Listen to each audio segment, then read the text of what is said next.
College पहुंचते ही तनु ने आज सबसे पहले स्टाफ क्वार्टर के लिए आवेदन किया। इतने साल हो गए उसे कॉलेज में पढ़ाते हुए, चाहती तो कभी का क्वार्टर ले सकती थी, पर इतना बड़ा बंगला छोड़कर यूं स्टाफ क्वार्टर में रहने की उसने कभी कल्पना भी नहीं की थी। फिर प्रणव को भी तनु के घर आकर रहना पसंद नहीं था। उनका अभिमान आहत होता था। उन्हें लगता कि वहाँ वह मिस्टर तनुश्री राय बनकर रह जाएंगे, और यह बात उन्हें कतई मंजूर न थी। आज सुबह ही प्रणव ने उसे घर से निकल जाने को कह दिया, जबकि तनु को इस घर में 30 साल गुजर चुके हैं। कहने को तो प्रणव ने उसे सब कुछ दिया है, बढ़िया सा घर, 2 बच्चे, जमाने की हर सुख सुविधा, लेकिन नहीं दिया तो बस आत्मसम्मान से जीने का हक, हर अच्छी बात का श्रेय खुद लेना, तनु के हर काम में मीनमेख निकालना और बात बात पर उसको मिडिल क्लास मानसिकता का ताना देना। यही तो किया है प्रणव ने शुरू से अब तक। पलंग पर लेटे लेटे तनु अपने ही जीवन से जुड़ी घटनाओं का ताना बाना बुनने लगी। इतने वर्षों से तनु को लगने लगा था कि उसे यह सब सहने की आदत सी हो गई है, पर आज सुबह उसका धैर्य जवाब दे गया। जैसे जैसे उम्र बढ़ रही थी, प्रणव का कहना सुनना बढ़ता जा रहा था और तनु की सहनशीलता खत्म होती जा रही थी। तनु जानती है कि अमेरिका में रह रहे बेटे के विवाह कर लेने की खबर प्रणव बर्दाश्त नहीं कर पा रहे हैं, बल्कि उनके अहम को चोट पहुंची है। अब तक हर बात का फैसला लेने का एकाधिकार उनसे छिन जो गया था। प्रणव की नज़रों में इसके लिए तनु ही दोषी है। बच्चों को अच्छे संस्कार जो नहीं दे पाई है, यही तो कहते हैं प्रणव बच्चों की हर गलती या जिद पर, जबकि वह अच्छी तरह जानते हैं कि बच्चों के बारे में किसी भी तरह का निर्णय लेने का कोई अधिकार उन्होंने तनु को नहीं दिया। कितना चाहा था तनु ने कि बेटी कला के क्षेत्र में नाम कमाए, पर उसे डॉक्टर बनना पड़ा, क्योंकि प्रणव यही चाहते थे। बेटे को आईएएस बनाने की चाह भी तनु के मन में धरी की धरी रह गई, और वह प्रणव के आदेशानुसार वैज्ञानिक ही बना, जो आजकल नासा में कार्यरत है। ऐसा नहीं कि बच्चों की सफलता से तनु खुश नहीं है या बच्चे अपनी प्राप्तियों से संतुष्ट नहीं हैं, लेकिन यह भी सत्य है कि प्रणव इस सबसे इसलिए संतुष्ट हैं कि बच्चों को इन क्षेत्रों में भेजने से वह और तनु आज सोसाइटी में सबसे अलग नजर आ रहे हैं। पूरी जिंदगी सब कुछ अपनी इच्छा और पसंद को ही सर्वश्रेष्ठ मानने की आदत होने के कारण बेटे की शादी प्रणव को अपनी हार प्रतीत हो रही है। यही हार गुस्से के रूप में पिछले 1 सप्ताह से किसी न किसी कारण तनु पर निकल रही है। प्रणव को वैसे भी गुस्सा करने का कोई न कोई कारण सदा से मिलता ही रहा है। प्रणव यह क्यों नहीं समझते कि बेटे के इस तरह विवाह कर लेने से तनु को भी तो दुख हुआ होगा, पर उन्हें उसकी खुशी या दुख से कब सरोकार रहा है। जब बेटे का फ़ोन आया था तो तनु ने कहा भी था, खुशी है कि तुम्हारी शादी होगी, लेकिन तुम अगर हमें अपनी पसंद बताते तो हम यहीं बुलाकर तुम्हारी शादी करवा देते, सभी लोगों को दावत देते। वहाँ बहू को कैसा लगेगा जब घर पर नई बहू का स्वागत करने वाला कोई भी नहीं होगा। क्या मोम आप भी, कोई कैसे नहीं होगा। दीदी और जीजाजी आ रहे हैं ना। आपको तो पता है कि अपनी पसंद बताने पर पापा कभी यह शादी नहीं होने देते। दीदी की बात आपको याद नहीं है क्या? डॉक्टर सोमेश को तो दीदी ने उस तरह पसंद भी नहीं किया था, बस पापा ने उन्हें रेस्टोरेंट में साथ बैठे ही तो देखा था। घर में कितने दिनों तक हंगामा रहा था। दीदी ने कितना कहा था कि डॉक्टर सोमेश केवल उनके कुलीग हैं, पर पापा ने सुनी। उन्होंने आनन फानन में कैसे अपने दोस्त के डॉक्टर बेटे के साथ शादी करवा दी। यह ठीक है कि जीजाजी भी एकदम परफेक्ट हैं। सॉरी मॉम, मेरी शादी के कारण आपको पापा के गुस्से का सामना करना पड़ेगा। रियली मॉम, आज मैं महसूस करता हूँ कि आप कैसे उनके साथ इतने वर्षों से निभा रही हैं। You are great mom, I salute you. Okay mom, मैं फ़ोन रखता हूँ, शादी की फ़ोटो ईमेल कर दूँगा। तनु बेटे की इन बातों से सोच में पड़ गई। सच ही तो कहा था उसने, लेकिन वह गुस्सा एक बार में खत्म नहीं हुआ था। पिछले 1 सप्ताह से रोज ही उसे इस स्थिति से दो चार होना पड़ रहा था। सुबह यही तो हुआ था जब प्रणव ने पूछा था, सुना कल तुम निम्सा के यहाँ गई थी। हाँ, मुझे बताया क्यों नहीं? कल रात आप बहुत लेट आए तो ध्यान नहीं रहा। ध्यान नहीं रहा का क्या मतलब है? फ़ोन करके भी तो बता सकती थी। कोई काम था वहाँ। निम्सा बहुत दिनों से बुला रही थी। कॉलेज में कल शाम की क्लास थी नहीं, सोचा उससे मिलती चलूँ। तुम्हें मौका मिल गया ना मुझे नीचा दिखाने का। तुम्हें शर्म नहीं आई कि बेटे ने ऐसी करतूत की और तुम रिश्तेदारी निभाती फिर रही हो। निम्सा आपकी बहन होने के साथ साथ कॉलेज के ज़माने की मेरी सहेली भी है। और रही बात बेटे की, तो उसने शादी ही तो की है, गुनाह तो नहीं। पता है मुझे, तुम्हारे ही सह से बिगड़ा है वह। जब माँ बिना पूछे काम करती है तो बेटे को कैसे रोक सकती है। भूल जाती हो तुम कि अभी मैं जिंदा हूँ, इस घर का मालिक हूँ। मैंने क्या काम किया है आपसे बिना पूछे। इस घर में कोई सांस तो ले नहीं सकता बिना आपकी अनुमति के। हवा भी आपसे इजाज़त लेकर यहाँ प्रवेश करती है। जिंदगी की छोटी छोटी खुशियों को भी जीने नहीं दिया। यह तो मैं ही हूँ जो यह सब सहन करती रही। क्या सहन कर रही हो तुम, जरा मैं भी तो सुनूं। ऐसा स्टेटस, ऐसी शान, सोसाइटी में एक पहचान है तुम्हारी, और कौन सी खुशियाँ चाहिए। तनु तंग आ गई इन बातों से, हार कर उसने कह दिया, देखो प्रणव, यह रोज की खिचखिच बंद करो। अब इस उम्र में मुझसे और सहन नहीं होता। मुझे यह सब अच्छा नहीं लगता। नहीं सहन होता तो चली जाओ यहाँ से। जहाँ अच्छा लगता है वहाँ चली जाओ। क्यों रह रही हो फिर यहाँ। चली जाऊँ, छोड़ दूँ उम्र के इस पड़ाव पर। आपको बेशक यह कहते शर्म नहीं आई हो, पर मुझे सुनने में ज़रूर आई है। इस उम्र में चली जाऊँ, शादी के 30 साल तक सब झेलती रही, अब कहते हो चली जाओ। जाना होता तो कब की सब कुछ छोड़कर चली गई होती। तनु तड़प उठी थी। जिंदगी का सुख प्रणव ने केवल भौतिक सुख सुविधा ही जाना था। पूरी जिंदगी अपने आप को मार कर जीना ही अपनी तकदीर मान जिसके साथ निष्ठा से बिता दी, उसी ने आज कितनी आसानी से उसे घर से चले जाने को कह दिया। हाँ, आज मुझे यह घर छोड़ ही देना चाहिए। अब तक पूरी जिंदगी प्रणव के हिसाब से ही जी है, अब नहीं। सारी रात तनु ने इसी सोच के साथ बिता दी। शादी के बाद कितने समय तक तो तनु प्रणव का व्यवहार समझ ही नहीं पाई थी। किस बात पर झगड़ा होगा और किस बात पर प्यार बरसाने लगेंगे, कहा नहीं जा सकता। कॉलेज से आने में देर हो गई तो क्यों हो गई, घर बार की चिंता नहीं है। और अगर जल्दी आ गई तो कॉलेज टाइम पास का बहाना है, बच्चों को पढ़ाना थोड़े ही है। दुनिया की नज़र में प्रणव से आदर्श पति और कोई हो ही नहीं सकता। मेरी हर सुख सुविधा का ख्याल रखना, विदेशों में घुमाना, एक से एक महंगी साड़ियाँ खरीदवाना, जेवर गाड़ी बंगला क्या नहीं दिया। लेकिन यह वह नहीं समझ सके कि सुख सुविधा और खुशी में बहुत फ़र्क होता है। तनु की विचार श्रृंखला टूटने का नाम ही नहीं ले रही थी। मैं इनकी बिना पसंद के एक रूमाल तक नहीं खरीद सकती, बिना इनकी इच्छा के बालकनी में नहीं खड़ी हो सकती, इनकी इच्छा के बिना घर में फर्नीचर इधर से उधर 1 इंच भी सरका नहीं सकती। नया खरीदना तो दूर की बात, क्योंकि इनकी नज़र में मुझे इन चीज़ों की, इन बातों की समझ नहीं है। बस एक नौकरी ही है जो मैंने छोड़ी नहीं।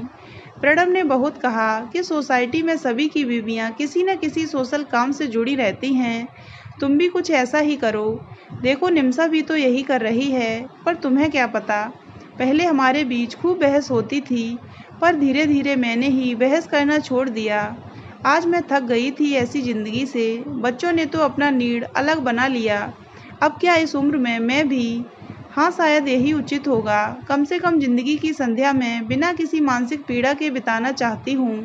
प्रणव तो इतना सब कुछ होने के बाद भी सुबह की उड़ान से अपने काम के सिलसिले में 1 सप्ताह के लिए फ्रैंकफर्ट चले गए। उनके जाने के बाद तनु ने रात में सोची गई अपनी विचारधारा पर अमल करना शुरू कर दिया। अभी तो रिटायरमेंट में 5-6 वर्ष बाकी हैं, इसलिए अभी क्वार्टर लेना ही ठीक है, आगे की आगे देखी जाएगी। तनु को क्वार्टर मिले आज कई दिन हो गए, लेकिन प्रणव को वह कैसे बताए। कई दिनों से इसी असमंजस में थी। सच तो यह है कि तनु ने उस दिन आहत होकर क्वार्टर के लिए आवेदन कर दिया था और ले भी लिया, पर इस उम्र में पति से अलग होने की हिम्मत वह जुटा नहीं पा रही थी। यह उसके मध्यवर्गीय संस्कार ही थे जिनका प्रणव ने हमेशा ही मजाक उड़ाया है। ऐसे ही 1 महीना बीत गया। इस बीच कई बार छोटी मोटी बातें हुई, पर तनु ने अब खुद को तटस्थ कर लिया। लेकिन वह भूल गई थी कि प्रणव के विस्फोट का एक बहाना उसने स्वयं ही उसे थाली में परोस कर दे दिया है। कॉलेज से मिलने वाली तनख्वाह बेशक प्रणव ने कभी उससे नहीं ली और नहीं बैंक में जमा पैसे का कभी हिसाब मांगा, पर तनु अपनी तनख्वाह का चेक हमेशा ही प्रणव के हाथ में रखती है। वह भी उसे बिना देखे लौटा देते हैं। इतने वर्षों से यही नियम चला आ रहा है। तनु ने जब इस महीने भी चेक लाकर प्रणव को दिया तो उस पर एक नज़र डालकर वह पूछ बैठे, इस बार चेक में अमाउंट कम क्यों है? पहली बार ऐसा सवाल सुनकर तनु चौंक गई।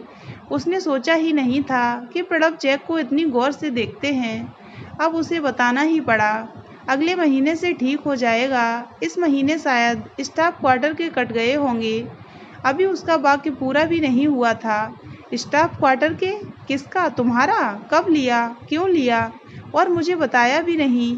तनु से जवाब देते नहीं बना। बहुत मुश्किल से टूटे फूटे शब्द निकले।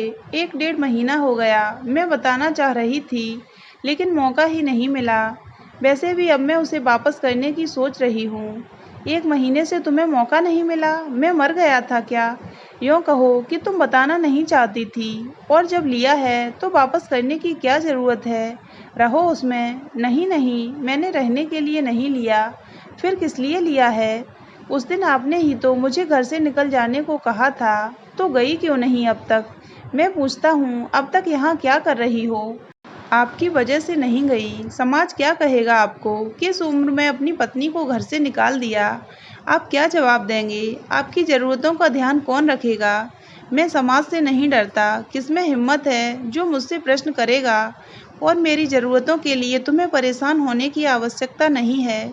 जिसके मुंह पर भी 4 पैसे मारूंगा, दौड़कर मेरा काम करेगा। मेरा ख्याल करके नहीं गई।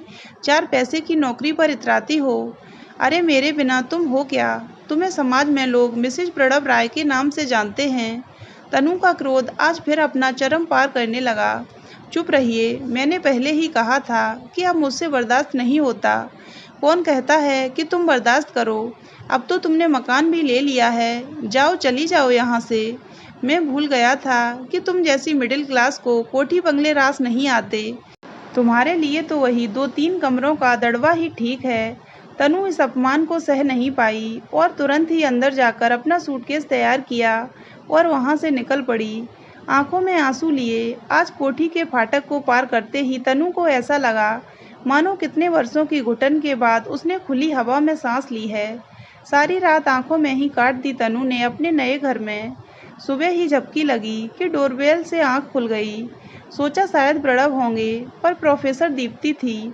बाहर से ताला खुला देखा, इसलिए बेल बजा दी।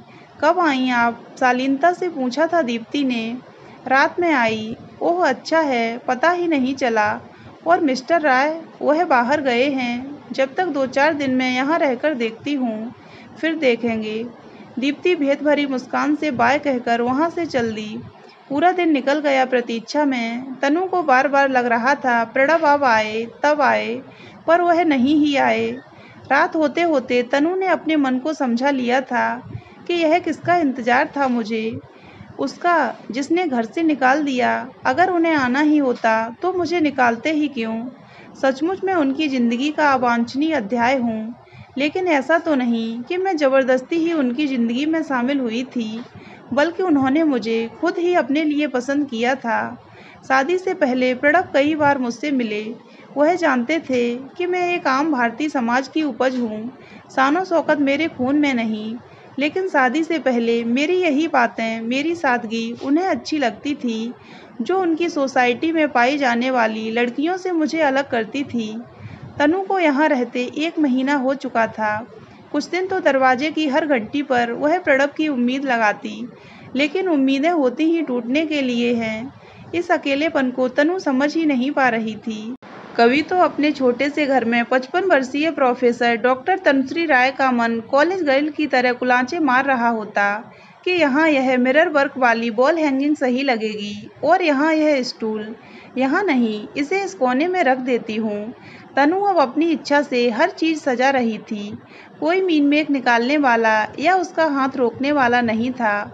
लेकिन फिर भी जीवन को किसी रीतेपन ने अपने घेरे में ले लिया था। कॉलेज की फाइनल परीक्षाएं समाप्त हो चुकी थीं। सभी कहीं न कहीं जाने की तैयारियों में थे। प्रणव के साथ मैं भी हमेशा इन दिनों बाहर चली जाया करती थी। सोचकर अचानक तनु को याद आया कि बेटा यश के पास जाना चाहिए। उसकी शादी पर तो नहीं जा पाई थी, फिर वहीं से बेटी के पास भी होकर आऊँगी। बस बेटे को फ़ोन किया और अपनी तैयारियों में लग गई। कितनी प्रसन्नता झलक रही थी यश की आवाज़ में। और 3 दिन बाद ही अमेरिका से हवाई जहाज़ का टिकट भी भेज दिया था। फ्लाइट का समय हो रहा था। ड्राइवर सामान नीचे ले जा चुका था। तनु हाथ में चाबी लेकर बाहर निकलने को ही थी कि दरवाजे पर दस्तक हुई। उफ, इस समय कौन होगा? देखा तो दरवाजे पर प्रणव खड़े थे। क्षणभर को तो तनु किंग कर्तव्य विमूढ़ हो गई। उफ, 2 महीनों में यह क्या हो गया प्रणव को? मानो वर्षों के मरीज हों। कहीं जा रही हो क्या? प्रणव ने उसकी तंद्रा तोड़ते हुए पूछा। हाँ, यश के पास। पर आप अंदर तो आओ। अंदर बैठा कर तनु प्रणव के लिए पानी लेने को मुड़ी ही थी कि उसने तनु का हाथ पकड़ लिया। तनु, मुझे माफ़ नहीं करोगी? इन 2 महीनों में ही मुझे अपने झूठे अहम का एहसास हो गया। जिस प्यार और सम्मान की तुम अधिकारिणी थी, तुम्हें वह नहीं दे पाया। अपने स्वाभिमान के आवरण में घिरा हुआ मैं तुम्हारे अस्तित्व को पहचान ही नहीं पाया। मैं भूल गया कि तुमसे ही मेरा अस्तित्व है। मैं तुम्हारे बिना अधूरा हूँ। यह सच है तनु, मैं तुम्हें बहुत प्यार करता हूँ। पहले भी करता था, पर अपने अहम के कारण कहा नहीं। आज कहता हूँ तनु, तुम्हारे बिना मैं मर जाऊँगा। मुझे माफ़ कर दो और अपने घर चलो। बहू को पहली बार अपने घर बुलाने के लिए उसके स्वागत की तैयारी भी तो करनी है। मुझे एक मौका दो अपनी गलती सुधारने का।